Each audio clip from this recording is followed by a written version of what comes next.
This is Dr. Fastlane, and this is my Ferrari 458 Italia. I bought that in 2011. It's a 2011 model. So guys, Ferrari 458, it is 562 horsepower to be precise. A V8 mid-engine, naturally aspirated V8 beast. And I have no words to explain. Since then, it's been a thrill ride and nothing else. It's just like being in an amusement park on a fastest roller coaster. This car just goes. It begs you to let it go and unleash it and see the magic and the power that it has. Let's talk about the exterior of the car. First of all, look at these iconic lights. All these lights flicker when the car is moving. You see the front. The front, these are pretty much the wing, and they go up to 20 millimeter up and down to create some more aerodynamic for the car. The iconic Ferrari emblem right there. They put another one on the middle, a nice prancing horse. The only thing that I don't like about this matte finish aerodynamic wings, because it's black, and when you are driving on a road which is dirt road, not a dirt road itself, but like not paved all the way, you can have quite a bit of dings and rock chips on it. There's no way for us to put a clear bra. This car has clear bra all over, up here, all this area, because these are the most vulnerable areas of the car which can cause damage to it. And I hate rock chips. Everybody does. It's just expensive to repair. It looks ugly, but unfortunately, we can do nothing about it. I once tried to put a clear bra on it. The guy said, no, it cannot be. It just does not look good on that. A blinker up here. Look at the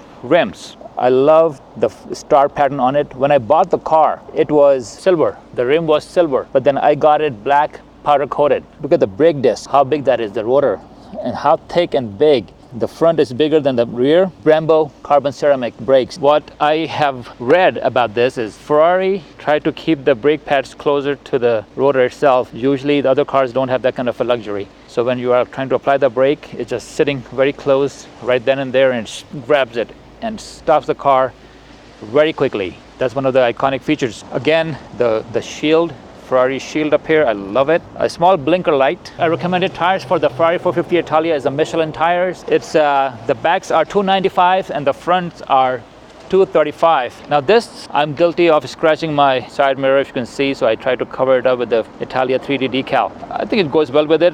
I just didn't get a chance to get it repainted, which I will. Look at the ridges up there, the ground effect. Some cars, the black carbon fiber on this area, on the ground effect, and black carbon fiber on the side mirrors. And this is called Pininfarina up here. A nice little Italian flag that I put in. And the rear wheel, you can see the rotors again, which are smaller than the front ones, smaller.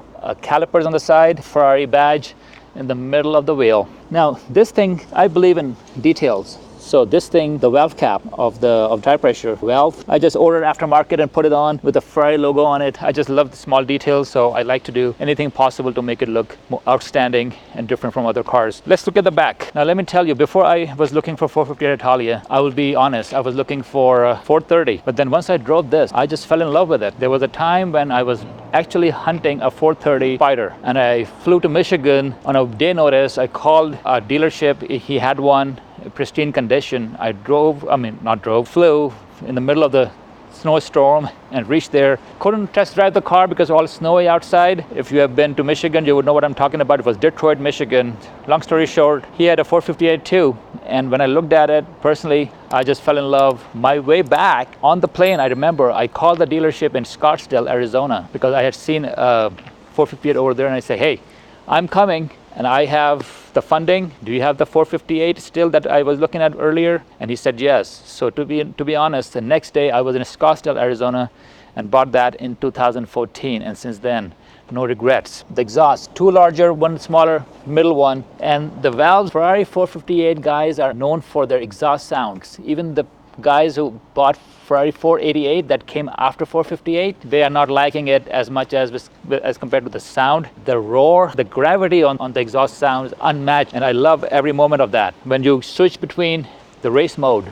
the track mode, and the sport mode, every single switching or mode gives you a different kind of sound. It's just amazing. I mean, you have to hear it to appreciate what I'm talking about. Again, look here. Ferrari emblem on the side, and then the Ferrari. This is aftermarket I put up here. I think goes very well with the theme. The Italian flag with the Ferrari badge up here. Look at these red rounded brake lights. These are just like Enzo. Ferrari Enzo, if you notice, they have these kind of red lights. The 430 has two red lights in the back, rounded. This one has big one light. The rear diffuser, if I show you here, it's right up here down, and it does help with the the downforce. Now one time I lost a screw up here and this thing was hitting the ground and I was hearing some screeching sounds, and there's some little bit of damage, not damage I would say, just shaved off a little part of it, and so I can get it fixed later on, but it doesn't bother me at all and doesn't bother the function of the car. So I just put 2 screws back up and it was back on, attached back to the body. Remember guys, these cars are supposed to be driven, and when I drive these, I don't have any mercy.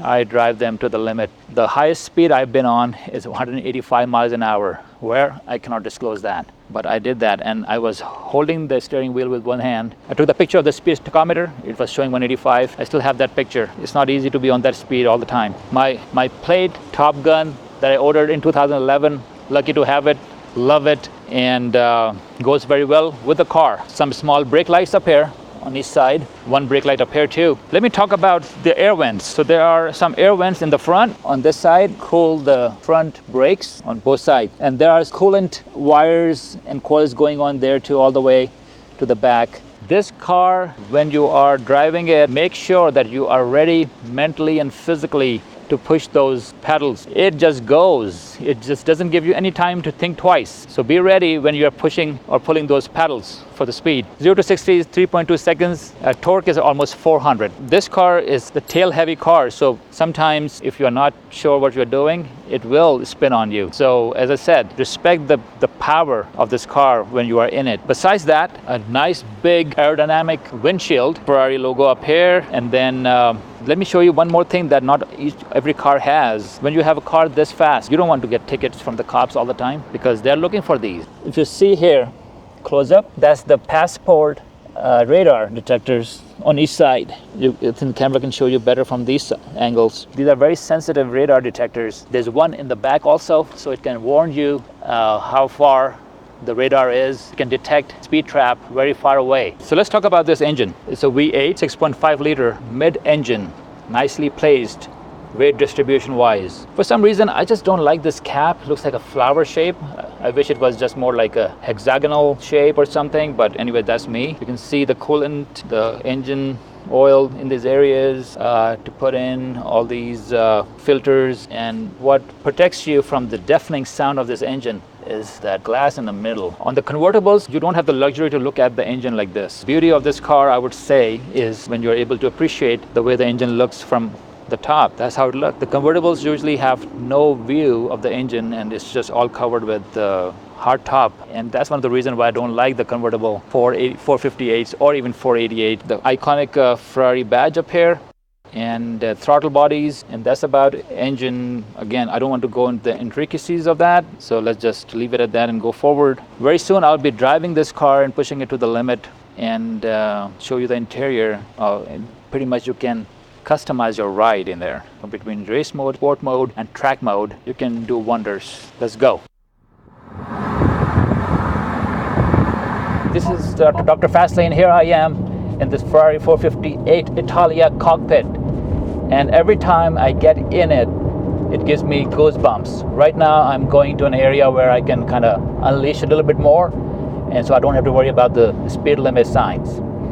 But in the meantime, let me tell you about the interior. So if you look at the steering wheel on this side, there are a lot of modes like race mode, sport mode, and the track mode.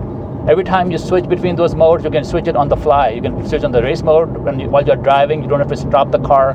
Same thing with the sport, track, and the VDA screen on this side, a dynamic screen. You can pretty much, design your own drive. So this is a nice feature. Currently it's on a sport mode. Also, what you can notice up here is a suspension. So if you have a bumpy road, you just click this, and now bumpy road activation suspension happens, and then it will make this ride comparatively smoother. Not to the point that you are in a Rolls Royce or a Bentley, but with respect to the sports car, that's a very nice feature. I just turn the bumpy road button off. So usually I drive this with the traction control on, but when you switch it to the track mode, the traction control mode turns off automatically. There are two screens, the big speedometer in the middle, right smack in the front of your eyes. Then you have a screen on the right side. You can reach entertainment system in there, radios, CD player, but those things are irrelevant in a car like this. They shouldn't be even putting those things in there. The sound of the engine is the music to your ears. That's how it should be. Hear it.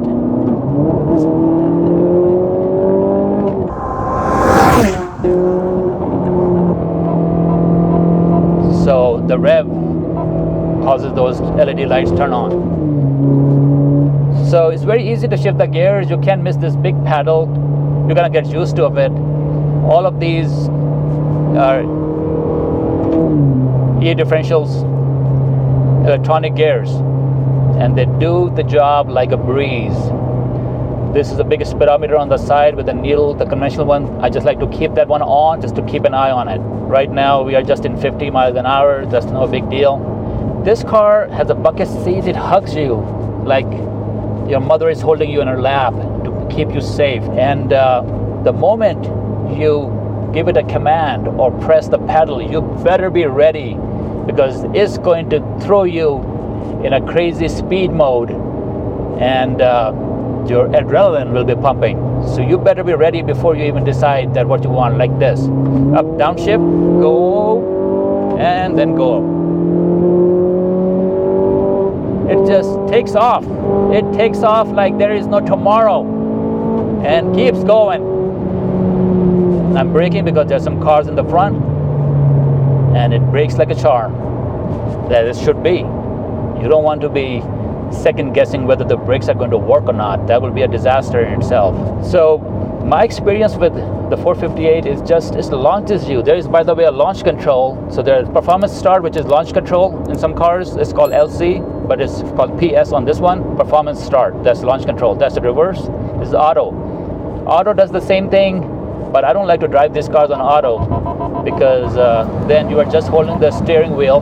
My radar detector is going off and it's saying some kind of a K band, so maybe something in the front is waiting for us, so let me behave for a little bit. Most of the time these are fake signals because of the curves and some stuff on the side of the roads, but I take every one of these very seriously. So with respect to the performance, 0 to 63.2. The highest I've been on is 185 miles an hour. It handles the curves very, very well. The torque of 400 is just meant for that. It's a tail-heavy car, so be very careful when you're driving it. Respect it, because it might spin on you. It has magnetic suspension, the same ones that are now they're putting it in the C7, C8 Corvettes, and that really does a great deal of benefit to the performance of this car. So let me punch it a little bit now. There you go. Whoa! You gotta hold on and shut up. So I am. Let me focus on the driving, for God's sake. These are the curves, and handling the curves like a pro. All you do is grab the steering and be careful.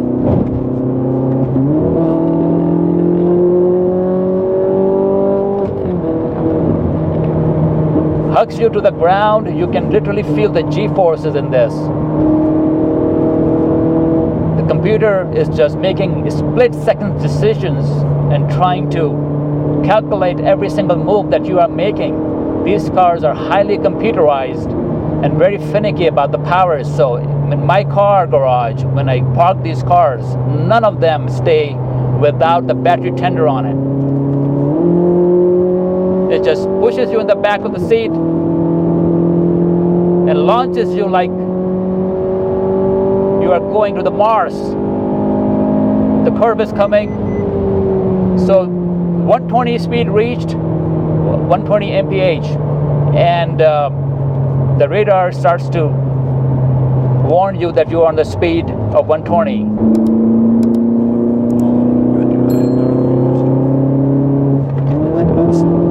I hope you can hear the sound, the scream of the engine. Let me turn around from here and put it on a race mode. Right now it was on a sport mode. When I put on the race mode, It takes its time to warm up a little bit, and then you can design your drive pretty much. I hope you're enjoying the video. Now I'm going to do a launch control on this car. Let's see how it does. I push that.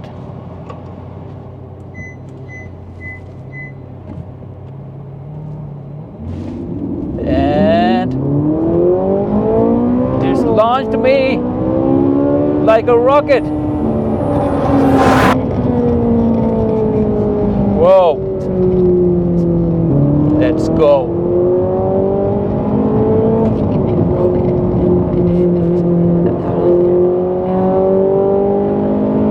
Very smooth drive, handles the curves well.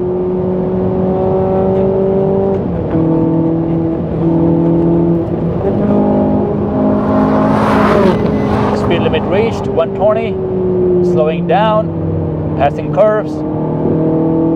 It's like a roller coaster. It requires 110% of your focus, guys. So if you are driving one of these, don't take these for granted. They are wild beasts. As long as you know how to tame it, it won't bother you, it won't hurt you. It would take a moment for you to just go off track and flip over. And the next thing you don't want it in a hospital ER. Remember, I'm a physician. I've seen a lot of injuries, car accidents, motor vehicle accidents, bikes. Not good. So you have to make sure that first of all you know what you're doing, obey the traffic laws, and choose the road which is completely empty, no traffic. And then you can try some of the stunts, but I would prefer you to do it in a controlled environment. So none of these are safe. So that's about it. I mean, every time I drive this car, it just makes me a year younger. Let me put it that way.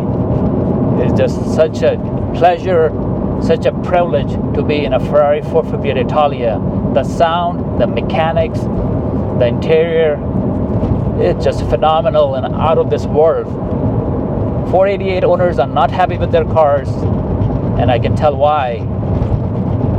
But this car, the mid-engine, the successor of 430, Ferrari 430, is downright amazing and a masterpiece of engineering. I drive it when I can. I have 17 or 18 cars, so not always I get a chance to drive this, but every time I drive it, I mentally prepare myself that I am going to moan in a rocket, and every single time it meets that expectation. So guys, like, subscribe, and share, and tell me what other cars you would like to see in the comment section.